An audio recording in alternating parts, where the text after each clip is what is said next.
Hello friends, good morning. आज specific real fact में मैं बात करूंगा। यदि ऐसी कोई लिखित आपके विरुद्ध किसी व्यक्ति ने रच ली है, चाहे वो गिफ्ट डीड हो, सेल डीड हो, इंश्योरेंस डीड हो, या किसी भी तरह का इंस्ट्रूमेंट जो लिखित रच लिया हो, जो वसीयत ना हो, तो ऐसी स्थिति में आप क्या कर सकते हैं। तो स्पेसिफिक रिलीफ एक्ट की धारा 31 ये इस बात का प्रावधान करती है कि कैंसिलेशन ऑफ इंस्ट्रूमेंट कौन करवा सकता है। कोई भी व्यक्ति जिसके विरुद्ध ऐसी कोई लिखित जो उस व्यक्ति के द्वारा शून्य या शून्य करनी हो, उसको युक्त युक्त आशंका हो कि ऐसी लिखित यदि यथावत छोड़ दी जाए या विद्यमान छोड़ दी जाए तो उसे गंभीर क्षति हो सकती है। भविष्य में उसके खिलाफ उस डॉक्यूमेंट से कोई अधिकार उत्पन्न हो सकता है, तो वह वाद ला सकता है और न्यायालय विवेक से न्याय निर्णित कर सकता है और लिखित को शून्य घोषित कर सकता है। यदि लिखित रजिस्ट्रीकृत हो तो न्यायालय उस रजिस्ट्रीकृत लिखित जहां भी जिस भी पंजीयन कार्यालय में उसका रजिस्ट्रीकरण हुआ है, तो एक कॉपी उस कैंसिलेशन आदेश की वहां भिजवाएगी। ये धारा 31 इस बात का वर्णन करती है कि कोई भी दस्तावेज जो धोखे से, गलती से या गैर कानूनी तरीके से आपके विरुद्ध किसी ने बना लिया है और आपको आशंका हो कि भविष्य में आपको कोई गंभीर क्षति इस दस्तावेज से हो सकती है, तो आप कैंसिलेशन के लिए कोर्ट जा सकते हैं। अब कभी कभी ऐसा भी होता है कि कोई लिखित ऐसी लिखी गई है जिसे संपूर्ण नहीं कराया जाए, कोई उसका पार्ट ही कैंसिल कराया जाए।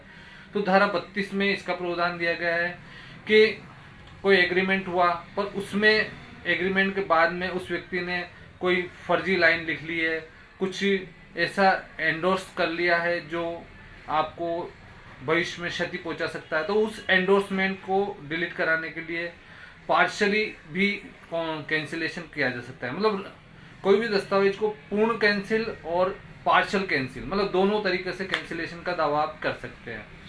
तीसरी बात, धारा 33 स्पेसिफिक रिलीफ एक्ट कहती है कि यदि दोनों पक्षकारों में जो एग्रीमेंट हुआ है, लिखित हुई है, और दोनों पक्षों में किसी ने उस एग्रीमेंट को, जब कोर्ट उस एग्रीमेंट को शून्य घोषित करती है, तो किसी भी पक्ष ने कोई लाभ प्राप्त किया है तो उस पक्ष से को जिस व्यक्ति से जिसने उसने लाभ प्राप्त किया उसे लौटाने का आदेश देगी।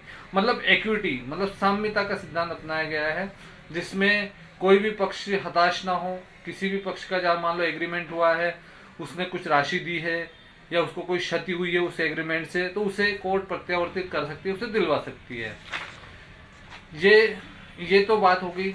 अब इक्विटी की बात होगी, कोर्ट उसमें जो किसी भी पक्ष को क्षति हुई है, किसी भी पक्ष ने जो राशि दी है, उसे लौटाने का आदेश दे सकेगी। ये तीनों किसी भी कंडीशन में साम्यता का सिद्धांत अपनाया जाता है।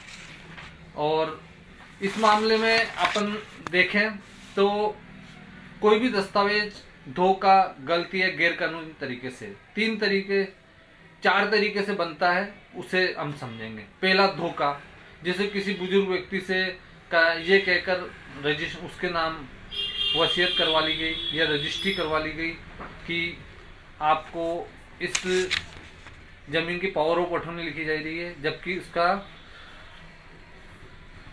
उसका आपने उनसे बेचाननामा लिखवा लिया या वसीयत लिखवा ली झूठ बोलकर, तो एक धोखे से साइन करवा ली तो रजिस्ट्री हो जाएगी। गलती से मान लो कोई दस्तावेज में प्लाट नंबर 10 बेचने का आशय था, किंतु प्लाट नंबर 1 का लिखा पढ़ी में मिस्टेक हो गई, उसे कैंसिल करवाया जा सकता है।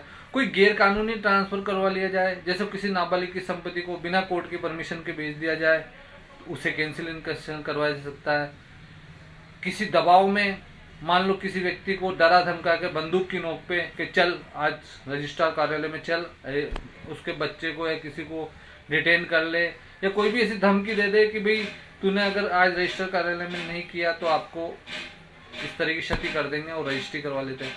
तो इस तरह की कुछ और भी कंडीशन हो सकती है जो धोखा, फ्रॉड में शामिल है। तो किसी भी लिखित को कैंसिल करवाया जा सकता है दोस्तों। और दस्तावेज गलत तरीके से लिख लिया गया है, उसे भी कैंसिल करवाया जा सकता है। और इस कैंसिलेशन के दावे के साथ एक छोटी सी बात हो रही है कि आपको जो मान लो उससे जो आपको क्षति हुई है, तो उसका हर्जाना आपको इसी दावे में अलग से मांगना पड़ेगा। अगर यदि आप नहीं मांगते तो ओनली कैंसिलेशन होगा, उसका हर्जाना नहीं मिलेगा। ये धारा 31 के ऊपर सर्वोच्च न्यायालय का केस है, डेक्कन पेपर मिल्स 2000 का केस है ये, सुप्रीम कोर्ट का।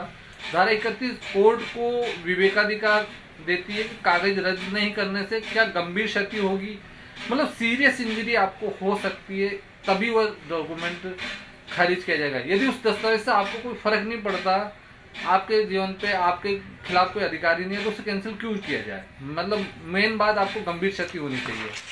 दूसरी बात, कोई भी जैसे मतलब गलत तरीके से डॉक्यूमेंट प्रोड्यूस कर लिया गया, जैसे एक भवनलाल बनाम स्टेट राजस्थान हाई कोर्ट का केस है 2015 का।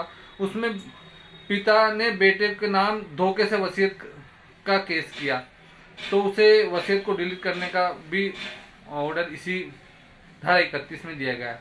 अब दोस्तों ये कैंसिलेशन कहाँ किया जा सकता है, ये इसके लिए आपको सिविल कोर्ट में जाना होगा। और आपको जब इस रजिस्ट्री या किसी भी डॉक्यूमेंट के में निर्मित होने के पता चलता है, उसके 3 साल के अंतर्गत आपको केस करना होगा। और इसमें कोर्ट फीस लगती है जो दस्तावेज की वैल्यू पर निर्भर करती है।